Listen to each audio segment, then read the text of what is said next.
October 11th, 2025. The nation wakes up to another day of uncertainty, as the government shutdown stretches on with no end in sight. The US government is now in its third week of a partial shutdown, and the effects are rippling across every corner of the country. Federal buildings stand dark and silent, national parks are shuttered, and a sense of anxiety and frustration grips millions of Americans. This isn't a holiday or a planned break, it's a political failure to fund the government, leaving vital services in limbo and citizens in the lurch. Senators have left for a long weekend, abandoning critical negotiations. With deadlines missed, millions of Americans are left wondering when relief will come.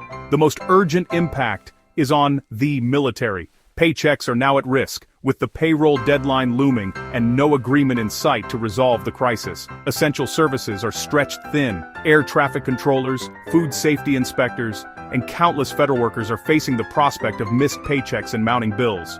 Border Patrol agents, TSA officers, and many others continue to work, unsure when, or if, they'll be paid, their dedication tested by political gridlock.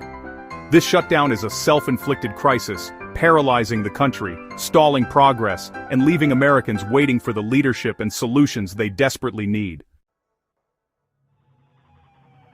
At the heart of the government shutdown is a fierce standoff over healthcare policy and the critical issue of government funding. The debate has brought Congress to a grinding halt, with both parties refusing to back down. Republicans are pushing for a temporary spending bill, known as a continuing resolution, to keep the government running, at least for now. They argue this is the only way to avoid a complete shutdown and keep essential services operating.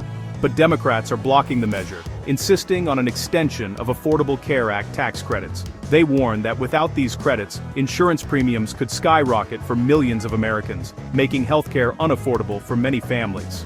The Senate's filibuster rule requires 60 votes to advance any major legislation, but Republicans are currently 5 votes short. This procedural hurdle has become a major roadblock, preventing any compromise from moving forward. Each side blames the other for the impasse.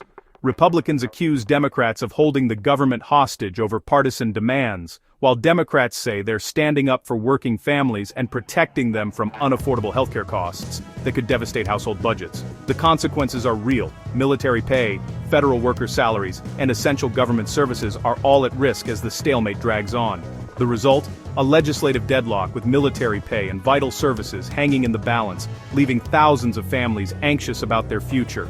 The shutdown is a direct result of this deep and bitter divide over healthcare and the government's role in supporting its citizens. With neither side willing to compromise, the country finds itself caught in the crossfire, as ordinary Americans bear the brunt of political gridlock. The impasse continues, and for now there's no resolution in sight, leaving the nation waiting for a breakthrough that may not come soon. The shutdown's most painful impact falls on 1.3 million active-duty military members and their families, who are now facing a wave of uncertainty about their financial future. These are the men and women who serve our country, and their loved ones, who suddenly find themselves wondering how they'll make ends meet. As politicians argue and the debate drags on in Washington, service members are left in limbo, facing the very real possibility of missed paychecks and mounting financial stress that grows with each passing day. Many military families already live paycheck to paycheck, so when payments are delayed, it's not just an inconvenience, it means real hardship. Rent, utilities, and groceries become immediate worries, and the pressure is relentless. On-base financial counselors are overwhelmed, fielding desperate calls and meeting with families who are anxious about how to stretch every dollar. Families are scrambling to cover basic expenses, cutting back wherever they can, and searching for ways to get by until the next paycheck arrives. The Senate advanced the National Defense Authorization Act, a crucial step, but it only authorizes, not actually releases, funds. This means the money is promised but not yet available. Without a funding bill, military pay remains frozen, leaving families in a holding pattern, unable to plan for the future.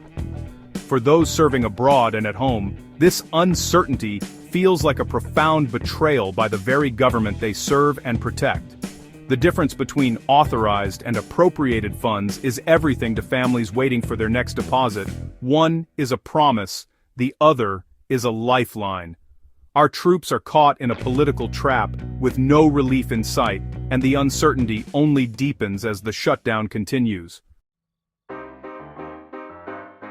As the shutdown drags on, both parties are locked in a war of words. Senate Majority Leader John Thune blames Democrats for blocking a clean funding bill and holding up military pay. Republicans accuse Democrats of using the shutdown as leverage for healthcare demands.